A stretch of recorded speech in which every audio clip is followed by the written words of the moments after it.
I want to invite you to turn with me this morning to the book of Micah. And we're going to be looking at Micah chapter 5 as we continue in our series. We've been walking through the book of Micah now for several weeks and looking at the prophecies that he gave and the impact of his message and seeing what God had intended to share to his audience of the day that Micah was ministering, but also as it pertains to us today. And so we're going to continue examining what Micah has to share as we get into chapter 5. And we cross the halfway point of this book of prophecy. And the focus this morning is going to be on God's plan, because ultimately as we look in the book of Micah, I think what we see is the revelation of God's plan. And Micah's focus is on encouraging a people who are facing an uncertain future, and he's trying to remind them that God does have a plan, and he wants them to know how the events that are going to unfold will fit into that plan. As I think about having a plan, there's certainly a part of that resonates with me on given situations in life, that as I face the next day or I go into certain scenarios, that I like having a plan. And I think about my situation, having a plan makes me a lot more comfortable, puts me in a position where I am much more calm and collected than I would be otherwise, especially when it comes to being in a situation that I haven't faced before, perhaps being in a location that I'm not familiar with. I think in a lot of cases this comes up when I am traveling somewhere. And so I think of situations where I've gone into an airport that I haven't been in before, or I'm traveling to a place that I haven't been in before, and I tend to get a lot more nervous. If I've been somewhere, I'm comfortable with that, and I know kind of how to get around. I know where I need to go and what steps I need to take. But when I enter into a new environment, I tend to get a little nervous and worked up over certain things. But when I know that there's a plan in place, whether it's my own plan or whether I am with someone perhaps who has a plan, who knows where to go and what to do, at that point I'm not nervous like I would be otherwise. And so I can think back to situations where I've been in an airport and I've been with a group of people that knew where we were going and were familiar with what was going on there. And so it really calmed my nerves to just trust them and say, this person knows what they're doing, even though I don't, so I can follow them and I know that they're going to take me where I need to go and we're going to get there in a timely manner. But if I was in that same situation and it was just me and I had no idea where to go or what I was doing, what would tend to happen is that I would start panicking and my blood pressure would rise and my heart would start beating very fast and I'd get nervous, and every second that was going by I'd be thinking that something needed to change, that I was running late or that something was happening, that I needed to pick up the pace a little bit, even if there was no requirement for it, because I didn't have a plan, so I didn't have a schedule or knowing what I needed to be doing. I would imagine for you, you can testify in a similar way that having a plan for a situation changes the way that you perceive that situation. It calms your nerves and it helps you to remain collected and cool in those situations when you know that there's a plan in place compared to when you don't. So having a plan does wonders for your mental state, your emotional state, even your spiritual state as you face a new situation.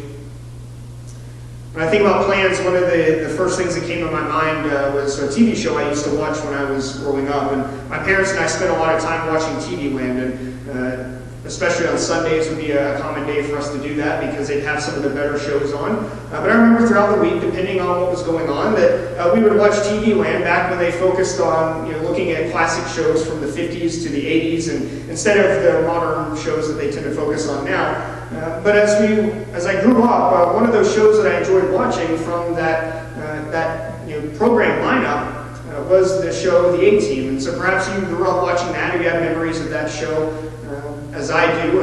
And so as I was watching it, I enjoyed it, of course, as a teenage boy, being able to see the action and these ex-military guys that were in a unit together and were serving, and they were trying to seek justice for people, and of course, all the action that came along with that.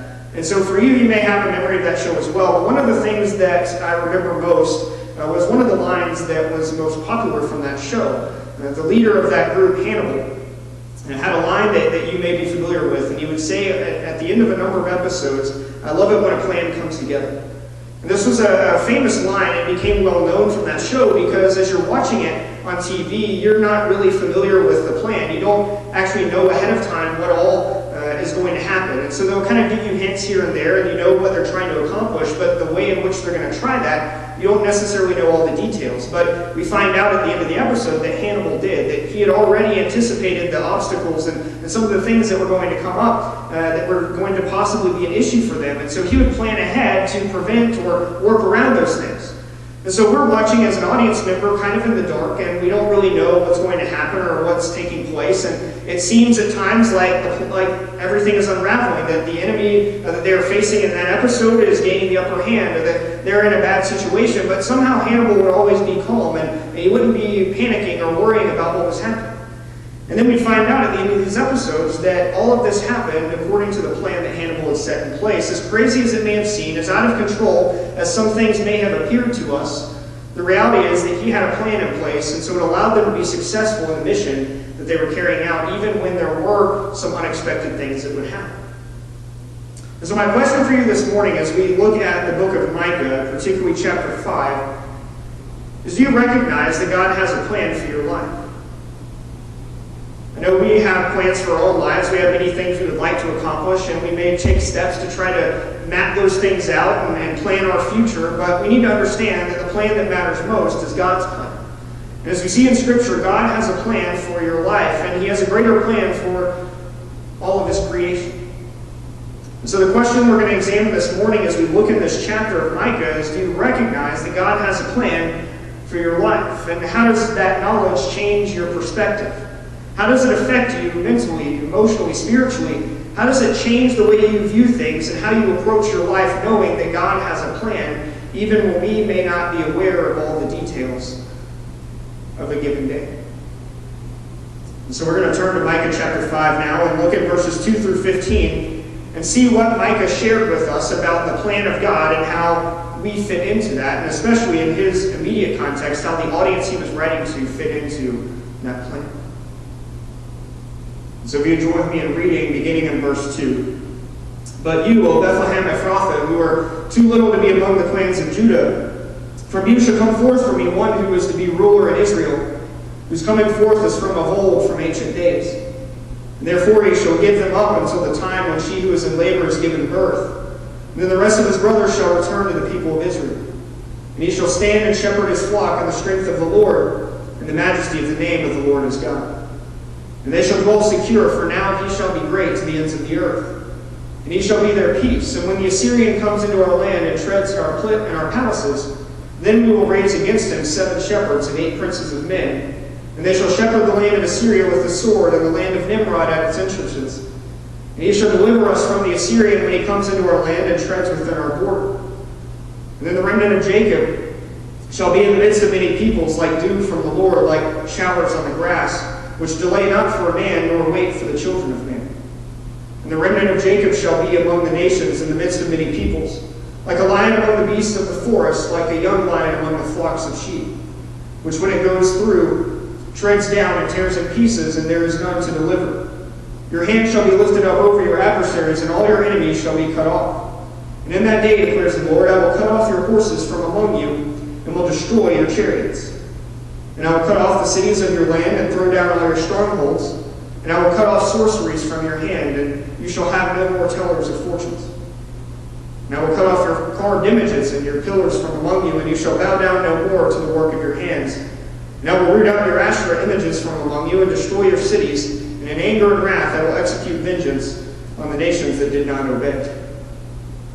Obviously, as we see in Micah, there's a lot to unfold in these verses, but I want us to focus on some of the major points of this chapter and seeing the main plot points of God's plan that Micah is sharing with us through what he has to write. How it fits into the original context, but also how we can learn from it today and understand something about the nature and the character of God. And so for the first point here, I want us to focus in on the verses 2 through 4, the beginning of this chapter. And here in these first few verses that we're looking at, we're going to see the first point of God's plan that Micah shares with us, and it's the focal point of that plan. And so what we learn from these verses is that God's plan for his creation centered on the birth of Jesus. The focal point, or the central aspect of God's plan for this world and how we fit into that, the central aspect of his plan is the birth of Jesus. This is what Micah was anticipating when he was prophesying in the 5th chapter here in these verses. He mentions Bethlehem, and of course, as we're familiar with the New Testament, we know the importance of the town of Bethlehem to the birth of Jesus. And then he mentions some other things here about the clan of Judah and talking about a shepherd and a ruler, someone who will be leader over the people of Israel. And all of this is anticipating the birth of Jesus, the ministry, the life, the incarnation of the Son of God. But there are 3 words underneath this that I want to focus on that are mentioned here in these verses. The first one is, of course, the town of Bethlehem. The second one is this idea of ancient, this word ancient that is used here in this passage, and then the word shepherd as well. Because each of these talks about God's plan, and it helps us to anticipate what God is going to do through Jesus. And so the first word that we look at here is the word Bethlehem. And of course, Bethlehem is the location where this is supposed to take place. And so Micah is anticipating that this ruler who is to come, this Messiah, will come out of the town of Bethlehem, this town that is seemingly unimportant. It's tiny. It's on the edges of Jerusalem. And so in and of itself, it's not a very prominent place. And yet it was the hometown of David, and we learn it will be the hometown of the Messiah as well. And of course, this is going to be very important when we get to the New Testament. We see in particular Matthew, as he's writing the gospel, he talks about the wise men, the magi, who come to Herod, and they're seeking this one who has been born the king, and they want to know where to find him. And so they approach Herod's court, and they ask him and say, we've followed the star, and we know there's a king who's been born. We want to know where to look for him. And then when we see the response of Herod's servants, those who are in his court, who are exploring the scriptures, and they're trying to find the answer, and they refer directly to Micah chapter 5, verse 2 here. They say, that one who you're looking for, that king, he is from Bethlehem. You need to search there. And of course, all of the events that unfold at that point. But we see that the birthplace of Jesus was already known even long in the past of the birth of Jesus. Well before this happened, Micah was already anticipating it through the ministry that God had given him and the word of insight that he had. And so this helps us understand that this was a planned event, that the birth of Jesus in Bethlehem was not random. In fact, God anticipated it and made it known to his people specifically so they could check the backstory of Jesus and align it and say, yes, this does match up with what was prophesied in the Old Testament, that he is from the proper town, as Micah had said. It was a way of the people of Jesus' time being able to prove that Jesus was the one that he claimed to be. But we also learn more about the plan of God and how long this plan had been in effect when we follow down some verses later. He says, from this town, or from the clan of Judah, there will come forth for me one who is to be ruler in Israel. And it says his coming forth is from of old, from ancient days. Now if you were to take the word ancient, and this, as we see it here, and you were to apply that and see where it shows up in other parts of the Old Testament, the word ancient is essentially only used to talk about God. And to talk about the fact that God is ancient. In other words, it's addressing the fact that God predates anything in this world or anything that mankind knows. When the word ancient shows up here, we could read it as being eternity. Meaning that God has been in eternity past, that he has no beginning, and he is far older than anything that we can grasp or comprehend. And so it's a word that's only used really to describe God himself. And so for him to say that a ruler is going to come from Bethlehem, who is from ancient days, is to identify the divinity of this person, that this Messiah will have a connection directly to God. But also it lets us know that this plan had been in the works far longer than any of us could comprehend. The ministry of Jesus, his birth, was not something that just happened randomly. It wasn't an event that was a plan B or a plan C that ultimately God said, well, things didn't turn out how I thought, so I need to find some backup plan really quick and throw something together so that I can fix this. Rather, we see that the plan for Jesus was something that had been in eternity past, that God already knew what would happen, and he had made the plan to reveal himself through his Son, Jesus. And so the plan that God unveils here, talking about the birth of Jesus, this was something that came from an ancient time. It was from eternity past. It was plan A. And then we also see the word shepherd as a part of these verses, seeing that the role of this person, this Messiah who is to come, that he will be a shepherd for his people, meaning he will guide them, he will protect them, he will watch out for them and lead them as they need him. And so we see the location of the birth of this person this ruler is already known to God well in advance. We see that his role as a shepherd, as a ruler, all of these things are also known. And so none of this is catching God off guard. It is not some backup plan that is thrown into place hurriedly. Instead, it was always the original plan God had in order to reveal himself and to bring redemption for us. And so this is the first point we see about the plan of God, that the central focus of that plan is the birth of Jesus. As we get into verses 7 through 9, we're going to see the next part of God's plan, or the next aspect that Micah mentions. And so it tells us that the remnant of Jacob will be in the midst of many peoples. He's talking about their dispersion in the land and how they will be removed from their homes and placed in new areas to live going forward. And so it makes several statements about them, talking about them being like dew from the Lord or showers on the grass, and then also being like a lion among a flock of sheep. And here, in all of this language that he is using, what he's pointing to, the second aspect of this plan that we see, is that God's plan involves dispersing his people throughout the world. Now, this is an interesting thing for us to examine, because especially in this point, we're going to learn that things aren't always what they seem. And that when we don't know what's happening and we can't figure out how things fit together, that ultimately even that we can't really explain or understand factors into God's plan for his people and for this world. And this is what Micah is going to be doing to encourage a people who are about to be removed from their homes, who are worried and scared about what will happen. And he is telling them that yes, even this is a part of God's plan, and he has a purpose in doing it. And so the second point of God's plan that is revealed in Micah 5 is that dispersing his people throughout the world was a part of that plan. And so the two words that I want us to look at underneath this point is salvation and judgment, because ultimately this is what is being talked about in these verses, is that God is anticipating using the people. He is planning to use the people who are dispersed in order to spread a message of salvation, but also a message of judgment. Let's see how Micah addresses this and what this means. So he begins in verse 7 by talking about the fact that this remnant of Jacob, those who survive, those who are carried away, who are not going to be destroyed in the judgment that God brings upon them for their sin, when Jerusalem is conquered and these other cities and the kingdoms of Israel and Judah, when they are destroyed, that those who survive and are transplanted elsewhere, that God has a plan for them that will factor into his greater plan for the world. And so at first he says that they will be in the midst of many peoples like dew or like showers of grass. Now, think about what dew and showers mean for nature. The moisture that he is addressing, moisture is critical for life.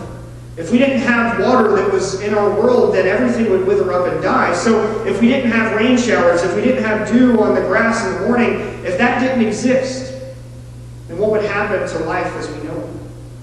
Well, obviously without water, the plants would dry up and die. And if the plants dried up and died, well then at that point the animals that feed off of that would die because they would have no food anymore. And then the animals that feed off of those animals would die. And of course that would carry its way on up the chain to humanity. And so we see that water is a life-giving source that is absolutely necessary for life to continue. And so for the comparison to be that those who are removed from Jerusalem, those who are taken away from the land of Israel, who will end up in the midst of foreign peoples, pagan people who do not know who the Lord is, who have not encountered them before, he says their presence among those people in these foreign lands will be life-giving like the dew or the showers that fall upon the earth.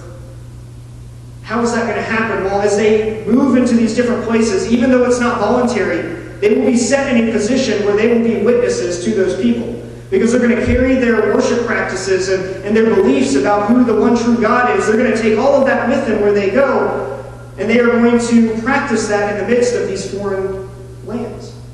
And so these pagan people who don't know who the one true God is, who don't have any comprehension of this, are going to have a witness set in their midst. When these Jews move to those places and they live in that way, it will be a testimony to them. They will be exemplifying where true life is found in the worship of one true God. And so their presence among these peoples will bring a message of salvation. It will bring life to them. But on the other side of this, we see that there will also be another component to their presence. Not only will their presence bring life to those who will accept what they share and will follow their pattern, follow their model, and also worship the one true God. But for those who would reject them, who would be enemies of God's people and make themselves enemies of God, we see the other effect that will happen. In verses 8 and 9, we see the remnant of Jacob will also be like a lion among the people. Like a lion among sheep, meaning that there will be judgment coming with them, because as they live among these foreign people, among these pagans who have no understanding of the truth, well, now they will be without excuse. They will have the truth of the one true God, that genuine worship will be lived out in their midst. And so they can no longer plead ignorance when it comes to not knowing who God is. And so by the presence of God's people in their midst, they will have the truth presented to them. And if they accept it, if they follow along with that example, then they too will have life.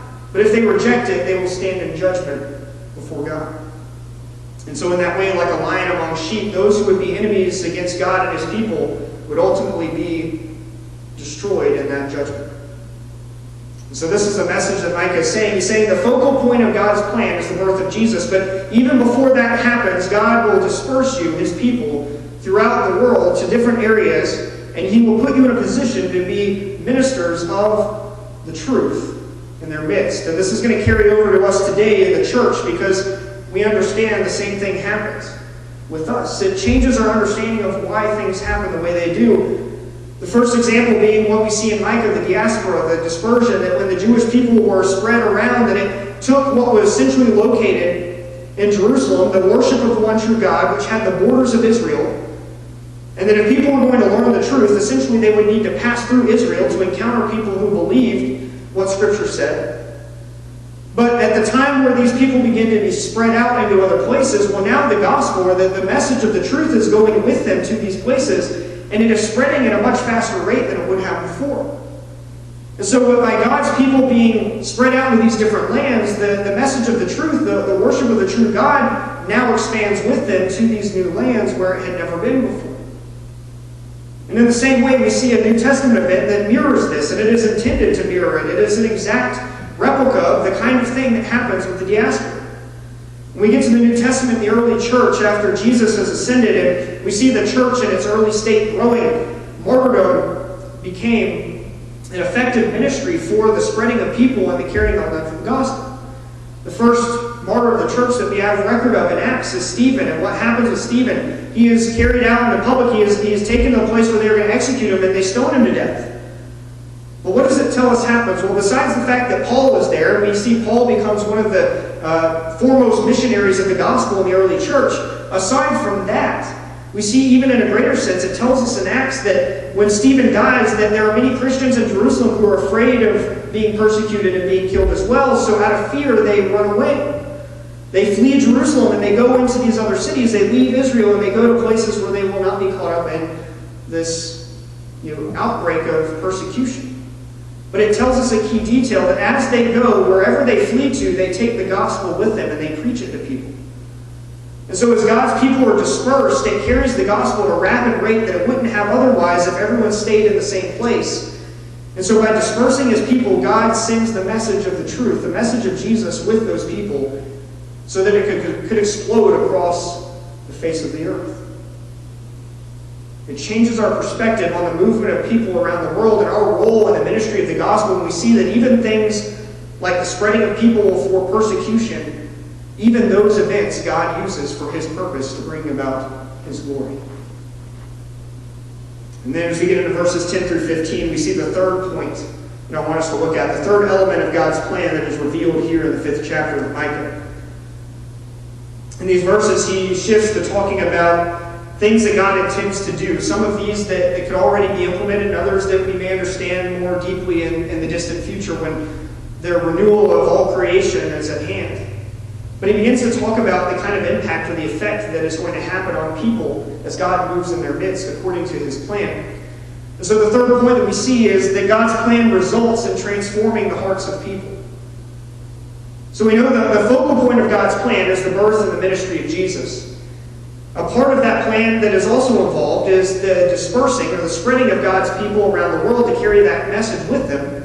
And then the third element we see is the result of God's plan. What will happen as the ministry of Jesus is brought to bear, and as we see that his people, God's people, carry that message with them, what will be the end result of God's plan? Well, it will be the transforming of the hearts of people And we see several examples of how God intends to do this in verses 10 through 15. And so the two words I want us to examine underneath this point is peace and purification, because that's what God promises, to bring peace and to bring purification to the hearts of people who are impacted by this plan. And so in verses 10 through 11, we're going to point there first because we see the message of peace that is declared. Now it's kind of interesting because the way Micah words this, the way that it is presented, it sounds like an act of warfare. And yet it's actually talking about bringing peace. It's an interesting thing. He says, "In that day, declares the Lord, I will cut off your horses from among you, will destroy your chariots, I'll cut off the cities and throw down your strongholds." Those are all terms that sound like an act of war, like some violent act being taken, where things are being destroyed, and of course we see aspects of warfare that are mentioned in these examples. So it sounds like he's talking about bringing warfare to people, but he's actually talking about bringing peace. Because he's saying, I'm going to cut off your horses from among you and your chariots. Now, horses and chariots had uses outside of war, but primarily they were for warfare. They would use them outside of war for things like if a nobility, the king, or especially in Egypt, they were very common. You would have pharaohs if they were having some sort of parade, or that the king would go down the street. They were having some sort of festival or event. Of course, they would ride in a chariot, so it was a sign of power and money and influence, things like that. But the real reason why chariots existed was because of warfare. And so armies that would have large amounts of chariots would often be victorious in battle. And so horses and chariots, while they had other uses, they were mainly used for warfare. So for God to say, I'm going to cut off your horses and destroy your chariots, he's saying, in other words, you're not going to have any need for these. You're not going to need horses and you're not going to need chariots anymore because you won't have warfare. You won't have anyone attacking you or coming against you as an enemy. So you're not going to need them, and I will cut them off. I will make them useless. You won't need them. And then in verse 11, continuing the language, he says, I'm going to cut off the cities of your land and throw down your strongholds. Again, it sounds like he's bringing war against them, but really he's talking about peace. Because why do cities and strong fortifications exist? They exist for protection. The reason why there would be large cities that would gather and they would build walls around them is because you would try to protect people, have some place for them to retreat behind if an enemy came on them. The reason why we have walls is for protection. The reason why these cities and these forts existed was so that if warfare came, you would have a place to defend yourself. And so by talking about destroying or cutting off these large cities and these strongholds, he's saying you're not going to have need of those defenses anymore because no one will be coming against you in warfare. And so the message here is that the result of what God does through the ministry of Jesus and through the spreading of that message among his people, he says that the result is peace. That God is establishing peace between himself and us, but also even between us and other people. And we see elements of that even today, but we're not going to fully see that come to bear until God has renewed all things. And we see the full renewal and everything that was anticipated, the kingdom of God being brought to completion. But even now we see peace being brought to people's lives because of the message of the gospel. But then we see purification also being a part of this. As we get into verses 12 through 15, he talks about cutting off the sorceries from their hand, and he mentions that they wouldn't have any more fortune tellers, that their carved images, their idols, their Asherah poles, all of these different things, he says, I'm going to destroy from your midst so that you will no longer worship the things you have carved with your own hands, the things you have made. What he's saying here is that he is going to remove idolatry from them. Now, sorcerers and fortune tellers, these were people that were often consulted to try to learn what the will of the gods was, or what the will of the fates was, or however you would understand that, whatever the context and the beliefs were of the people that did that. But it was an understanding that as people wanted to know what the future held, they wanted to know what was going to happen, and so they would seek out sorcerers and fortune tellers to try to find that out. In other words, they want to know the plan that the gods have for them, but they're seeking pagan gods, they're seeking false gods rather than the one true God in order to learn what the future holds. So God is saying, no longer will you seek out those people. No longer will you try to find the truth or the plan of these pagan gods, because you will recognize that they have no answer to give anyway. And no longer will you worship the craft of your hands. No longer will you commit idolatry towards any of these things that you practice, because you will be purified of that sin. All of these things will be removed from you. That God will accomplish that through his plan in Jesus. So we see the result of God's plan is to transform the hearts of people, to bring them peace and to purify them by the ministry of Jesus. And so we see that through the dispersion of these faithful disciples of Jesus into the world, that God intends to accomplish His will of bringing peace to people and purifying their hearts. But we also see here in verse 15, the last point, is that for those who reject God, in spite of the witness of the people among them, in spite of that, if they reject the one true God, there will still be divine judgment for their sin. And of course, that is something we cannot overlook or ignore. But the message here that is being presented at Micah is a message of hope about God's plan to encourage a people who desperately needed encouragement. And so through Micah and other prophets, God sought to encourage His people with the assurance that He had a plan in place, that He had a plan that was set forward and that they were going to be a part of that. And to encourage them that everything that was happening, even though they couldn't understand it, even though it seemed bad to them, that everything was working toward the fulfillment of God's plan. And remember that the prospect of this nation that Micah is writing to, these people, they are anticipating destruction of everything that they know and love, and they are anticipating removal to a foreign land where they will be living among pagans, living in a society that they don't have any connection to, they have no familiarity with, and where they will be a minority in that situation.